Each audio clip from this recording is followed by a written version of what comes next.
Hi, it's Robin Sharma, author of The Leader Who Had No Title, founder of the Titan Academy, and welcome to this mastery session. This mastery session is all about the value of being disliked. So here's the brain tattoo I want to offer to you with great love and respect. You can be a change maker. You can be liked by everyone around you. You don't get to do both. We live in this society that loves to be liked. We seek likes on the social media. We want people to follow us. We want everyone around us to applaud us. We have this deep-seated fear of conflict. Now, this is a neurobiological wiring. It allowed us to function in a community in the days when we were out on the savannah, and if we strayed from the tribe, we would be eaten by saber-toothed tigers. This neurobiological instinct allowed us to continue when if we strayed from the herd, we would starve, okay? But now we are in the modern world. We want to innovate. We want to be A players. We want to own our craft. We want to bring on our best. And yet we have this deep need of rising above the cult of average. And we live in a world right now where there are so few people willing to be disliked. Here's another idea I want you to wire in as a core belief. Every visionary was once ridiculed before they were revered.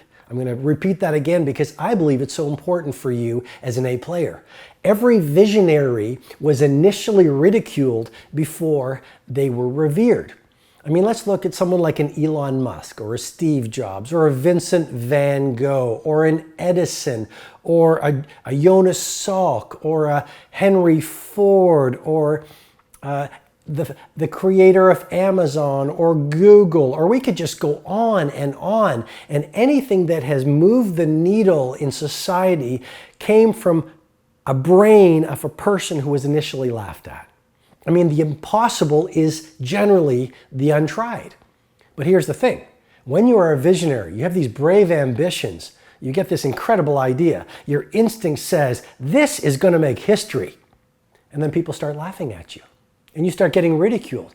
Because the very nature of innovation and a beautiful idea means you're going to disrupt the marketplace, or you're going to disrupt society. And at a deep level, that causes fear within people when they see a new idea. When you challenge the status quo, which is really what leadership and being iconic is all about, disrupting the status quo, whether it's in your marketplace, whether it's in, if you're in your field of skill, you're going to be a disruptor. And so that threatens people. It makes them scared. And what most people do is they laugh at you, they dislike you, some of them even start to hate you. And if you're really disrupting the status quo, they will kill you. Martin Luther King Jr., John F. Kennedy, Mahatma Gandhi. So my point is simply this. I know you're with me in this mastery session because you want to live a legendary life. You want to own your game in your professional life. You want to live a beautiful personal life. You want to have a giant, no, let's say gargantuan impact on humanity. Please do the interior work required to get to a level where the negative opinions and the chattering voices of the cynics do not knock you off your ambition. They do not knock you off your vision. They do not deplete your game.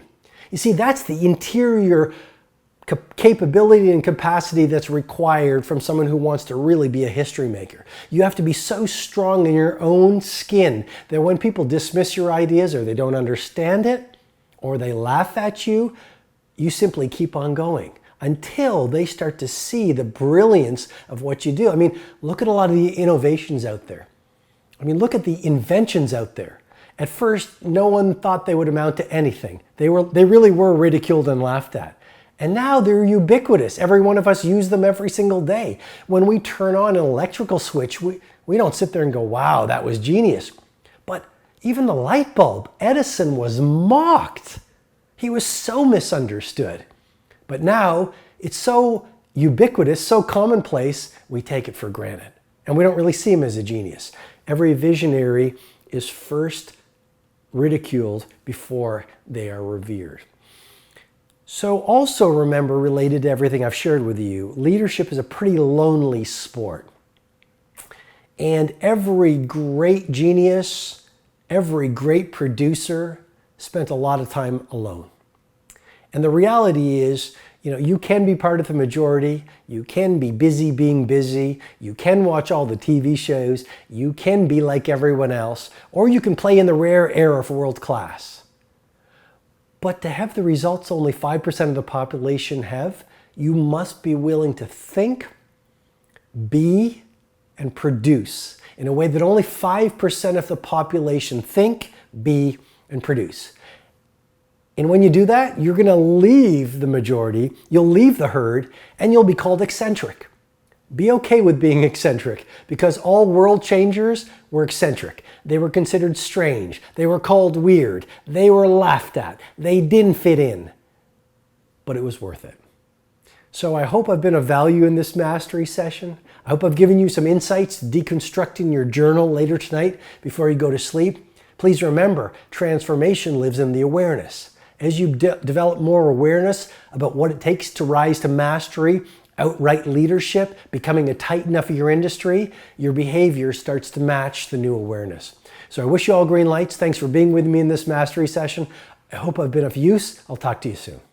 Hi, this is Robin Sharma. I hope you received great value from this mastery session. If you'd like to receive potent training videos, blog posts, learning tools, and information on my 2 live events, Personal Mastery Academy and my flagship 4-day experience, the Titan Summit, go ahead and visit robinsharma.com.